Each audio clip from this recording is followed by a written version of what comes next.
Hey guys, Deathletter Magic here, and apparently the spoilers are continuing. Who the hell even knows what Wizard's schedule is at this point? So first up we've got Easy Prey. It's a 2-cost instant that says destroy target creature with converted mana cost 2 or less, and then cycling 2. And if you're like me, you read the first part and you thought, boy, I can't believe that phrase would be anywhere in this set, because it's already going to be absolutely dead on arrival because of the amount of creature removal. And then I read the second line. So it applies to basically nothing in this entire set. That makes sense. Well, if you ever find yourself in Standard really needing to destroy something with a CMC of 2 or less, you built your deck wrong. Next up, oh boy, another Ultimatum card. Yay, this one's red, white, and blue. How patriotic.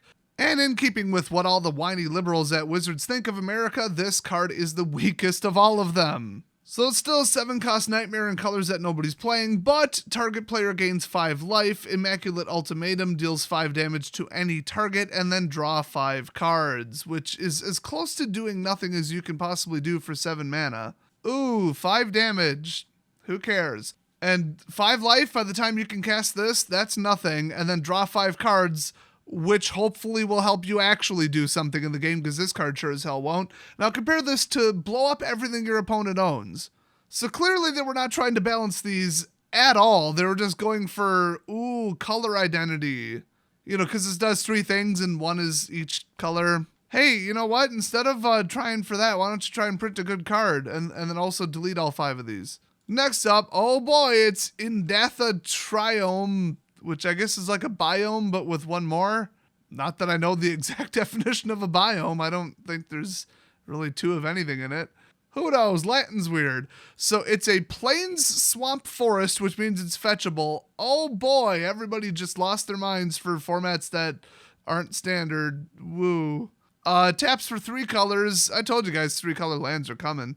And it enters battlefield tapped and has cycling 3. Wow, that is 50% more than 2. That's kind of a lot. Yeah, these are really bad for Standard, and honestly, they're not even that great for other formats. I mean, a 100% tap land that enters for 3 and all they did was add an overpriced cycling ability to it. I don't think this will get real high in price, and that's like seemingly good on the surface because an affordable mana base is very important to Standard, but also, I will stand by it, you never want to encourage people or enable people to run 3 color in Standard. It is inherently too good. They need to change the rules next year to make it illegal to play more than 2 colors in Standard. That would get rid of about 75% of the problems we've been having in the last 5 years. You know, with overpowered control shutdown or blitz or Swiss Army do it all everything decks. All 3 of those decks can f*** right off. So this is a cheap, affordable card to play Standard with while also simultaneously encouraging people to play 3 color in Standard. So I'm going to say the second one overrides the rest and this is complete shit. So we got the rest of them. You guys know what the color combos are at this point. It's Ketria and whatever. These aren't even in alphabetical order, so whatever. We got 5 of them. Next up, oh, here we go. Kinnan Bonder Prodigy. This was so bad somebody at work showed me this today. With the preface, you're gonna lose your shit. Spoiler alert, I'm gonna lose my shit. This is a 2-cost 2/2. Holy shit, they actually remembered to make it legendary this time. Human Druid. Whenever you tap a non-land permanent for mana, add 1 mana of any type that permanent produced. At least they said non-land. At this point, I'm actually surprised that they didn't do that. I mean, if this said land, I would just quit the game on the spot. F that. But they did say non-land, so, okay, what are we limited to? Mana Rocks, which everybody's gonna, lose their shit over this in Commander if they're playing in these colors, which kind of specific color identity there, but hey. But yeah, Soul Ring now taps for 3. I mean, come on. Absolutely out of control, ridiculous levels of early game mana.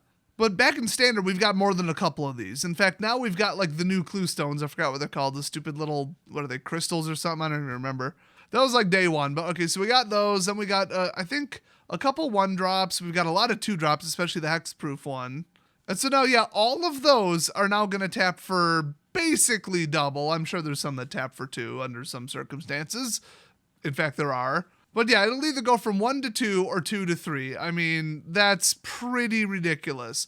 So you throw him down turn 2 after you drop like some Elvish Mystic clone on turn 1. Turn 3, assuming you drop your third land, you've got reliably 5 mana available, and it gets worse. Go to turn 4, and we'll say you also didn't miss a land drop, which is maybe not realistic, but we're trying to max this out here. If turn 3 you use your 5 mana to cast even 2 more mana dorks, 10 mana available on turn 4. 10 mana. Now that's in like a pretty ideal open, but I mean if your whole deck is mana dorks, giant spells, maybe some fetch and draw, maybe some counter spells, board wipes, whatever, just a little bit of them, and then Kinnan, you could set that up about 30% of the time on average. Closer to 35 with the ratios and numbers and hypergeometric distribution, not counting mulligans. Yeah, I'm not like making up that number. That is the number. Go type it into a calculator. So yeah, I mean, forget about the 7 cost ultimatums. I mean, what costs 10 right now? I think technically nothing, so screw it. Let's go back to the ultimatums. There you go. You blew up everything your opponent controls. I'd say you resurrected everything from your graveyard, but, well, there's nothing there. But, you know, let's go on color. Hydroid Krasis for 8. Yeah, your opponent just lost. Even if they immediately blow it up, they just lost. This is truly ridiculous. Now, one little board wipe and they're screwed, because this is going to be on the backs of creature-based mana primarily. There's not that many mana rocks right now in the game. Now, there could be, and this does, you know, share color with blue, and artifacts are a thing right now. On Arena, once in a while, somebody still tries to pull off Steel Overseer. I mean, that would be the #1 deck in the world if we didn't have so much creature removal right now. I mean, that Steel Overseer was like 40, 50 bucks before it was reprinted. That thing's insane. So what if you don't pull off, you know, exactly him plus Mana Dorks plus a giant spell? You know, that seems a little far-fetched. Oh, wait, there's more on the card. Pay 7, which is, you know, basically nothing when this card's in play. Look at the top 5 cards of your library. You may put a non-human creature card. So, you know, an Eldrazi, I mean, maybe not in standard, but let's be honest, an Eldrazi Titan, from among them onto the battlefield. Put the rest on the bottom of your library in a random order. Yeah, good luck randomizing 4 cards.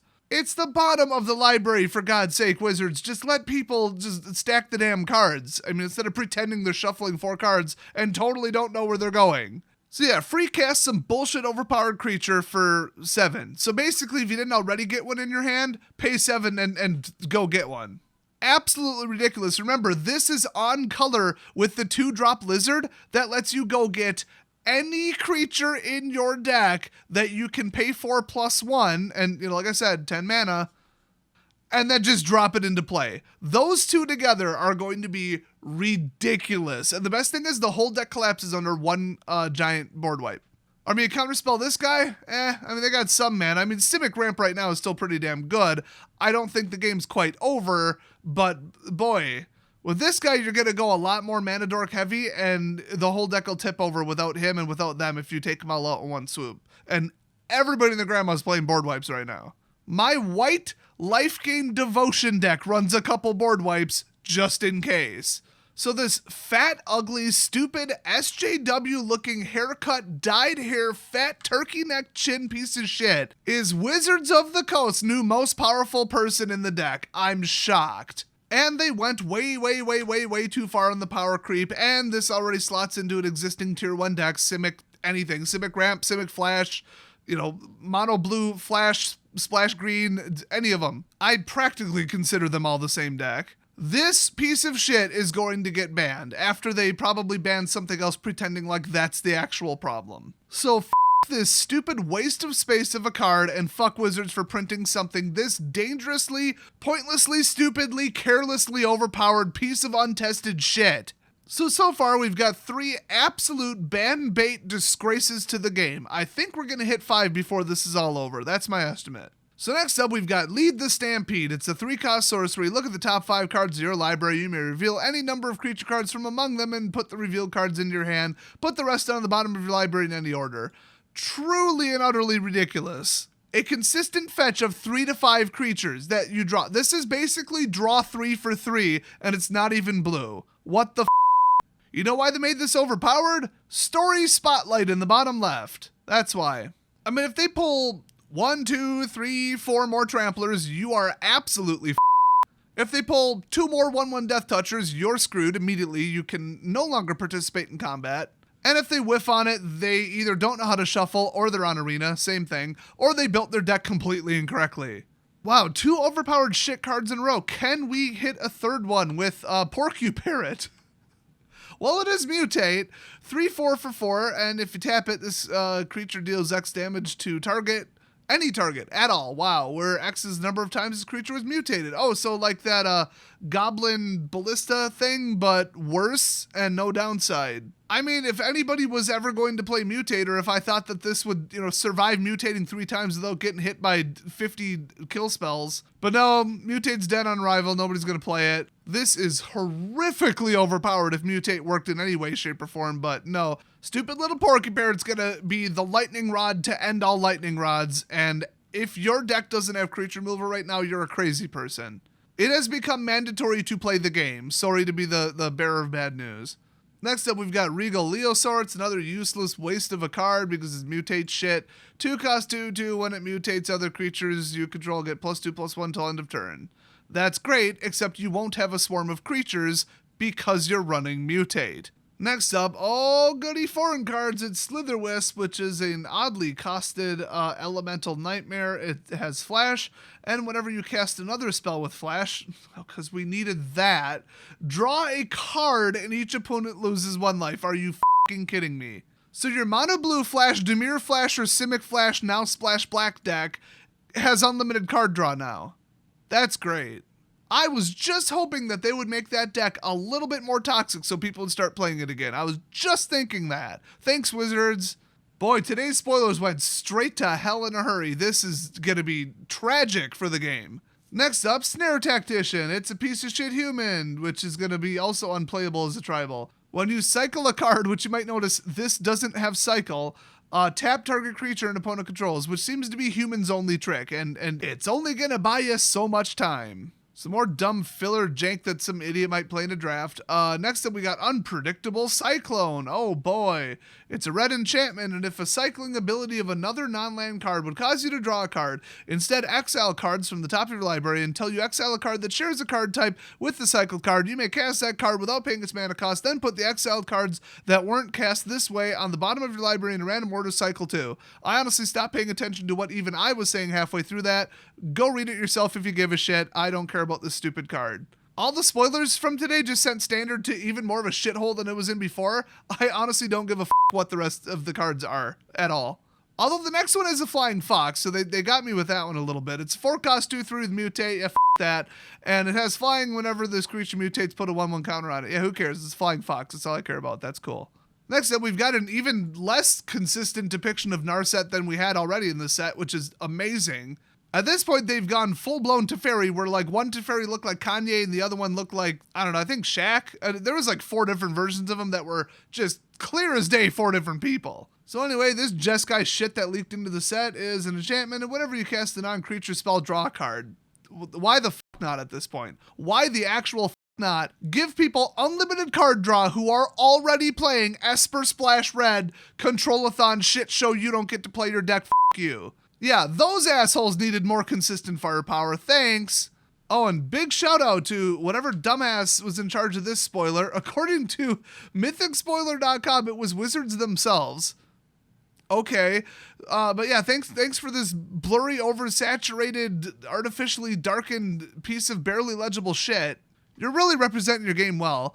This is a 4 cost 4/4 Winota, Joiner of Forces. What a stupid name. Whenever a non-human creature you control attacks, look at the top 6 fucking cards of your library. Oh my god.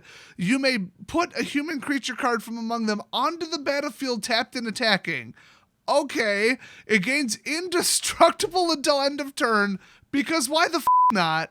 And put the rest of the cards on the bottom of your library in a very random order, which means pretend to shuffle. You know damn well where each one of those cards is going. Hey, what's the only thing better than recurring card draw for free and free casting? Recurring free casting for free! Well, my official review of this card is f*** this, it's going to get banned. And besides the rest of the lands that I don't give a shit about, this is the last card. So, good, I'm gonna go do something more productive with my life and play any other game instead of watching Wizards burn down the game with their f***ing incompetence again.